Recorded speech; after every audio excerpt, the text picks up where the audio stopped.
Passado, o Bolsonaro, ele se cacifou e se apresentou massivamente para a população como aquele que seria a grande mudança radical, a grande alternativa contra tudo que está aí, tá ok?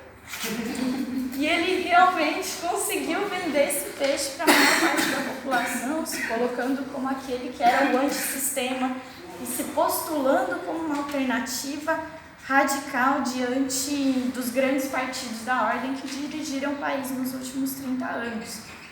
Bolsonaro, ele não era a saída ideal para os de cima, ele é instável, tem um governo que é difícil de manter o controle, uma série de contradições, e ele precisa conciliar interesses muito conflitantes.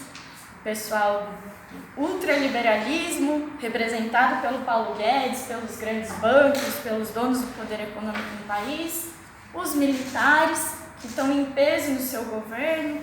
Hoje tem um dado de que existem 500 generais no país e 100 deles estão em postos do governo. Então 20% dos generais brasileiros estão em cargos de primeiro ou segundo escalão do governo. Então são uma força importante. O próprio clã ali da família Bolsonaro é um outro setor que ele precisa manter ali, e os setores ligados às igrejas, neopentecostais, aos evangélicos, enfim. E o que unifica todos esses setores, apesar das contradições e conflitos entre eles, parece que é o carro-chefe da reforma da Previdência. Esse é o grande projeto que unifica não só os setores que estão no governo Bolsonaro, mas inclusive aqueles representantes das políticas da nova república, os que hoje inclusive se colocam como oposição ao governo Bolsonaro, se unificam em torno da bandeira da reforma da Previdência. E esse, eu não tenho dúvida que é o maior ataque à classe trabalhadora. Talvez a Seguridade Social tenha sido a maior conquista que a classe trabalhadora teve no Brasil, na história brasileira. Ela é o que consegue garantir um mínimo ali de distribuição de renda, e isso está em xeque agora, então é um ataque muito profundo. E esse liberalismo à brasileira não poderia deixar de ser aliado a um ultraconservadorismo no campo da política, da moral, e enfim. Aqui no estado de São Paulo, o Dória, ele tem feito um processo muito esperto de tentar se descolar aos poucos do governo Bolsonaro, ficar ali na miúda e se postular como uma nova alternativa para daqui a 4 anos para a presidência do Brasil. E nesse processo do Dória, ele tem apresentado a educação numa bandeja como o carro-chefe das políticas que o Dória quer apresentar para o Brasil. A educação é o grande filé, é essa chave de propaganda do Dória.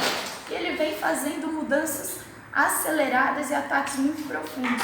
Então, além do terreno, do cenário construído pelo governo federal, de corte de verba e de escola sem partido, temos aqui, apesar do escola sem partido não ter sido aprovado, na prática ele está valendo, a gente está sentindo na pele, a Virgínia que é prova disso, está sendo perseguida lá em Vinhedo, né?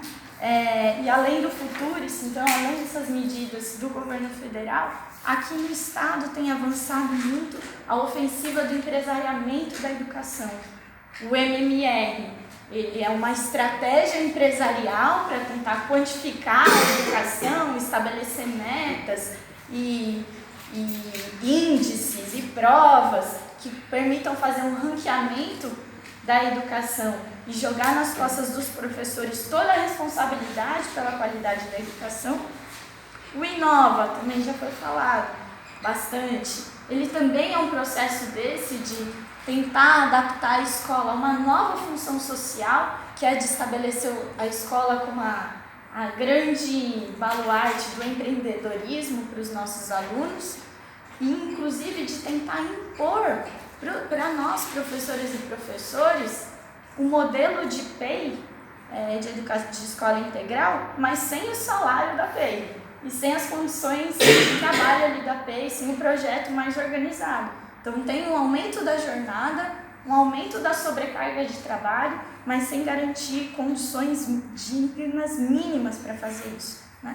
Mas por fim, para a gente não terminar tão para baixo, eu não tenho dúvidas de que existe muito espaço para resistência, existe contradição e que a maior parte da população brasileira, inclusive aqueles que votaram no Bolsonaro, estão indignados, porque não tem perspectiva de melhora da condição de vida e de melhora da crise econômica no curto prazo.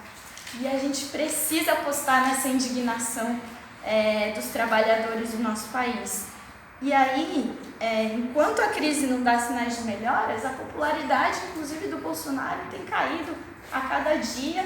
É a menor popularidade em primeiro mandato da história aí da Nova República. E já desde a eleição, os atos do Ele Não, espalhados pelo país inteiro, foram um sintoma de que há indignação, sim, há resistência, e me parece que depois do governo já eleito, esses sinais continuaram acontecendo. Então, o próprio 8 de março foi muito grande, aconteceu em várias cidades, não só da capital, mas também no interior. O 1º de maio foi muito expressivo, como muito tempo não acontecia. E o 15 de maio, 30 de maio, 14 de junho, a Marcha dos Indígenas agora, das mulheres indígenas em Brasília, e uma série de focos de resistências. Me parece que o que falta é um instrumento para amparar essas lutas sociais, amparar os trabalhadores que querem lutar, transformar essa indignação em mobilização e apresentar projeto para que a indignação não fique desorganizada. E a Conlutas, não tenho dúvidas, ela é um instrumento para isso. Acho que ela precisa ser esse foco para aglutinar quem está em luta e apresentar projeto.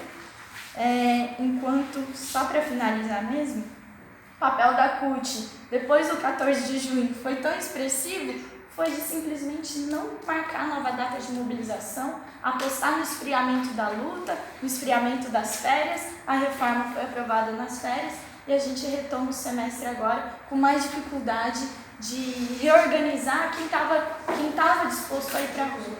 Então, me parece que a Conlutas ela é um instrumento muito fundamental para a gente conseguir transformar essa indignação em mobilização e resistir aos ataques que estão vindo.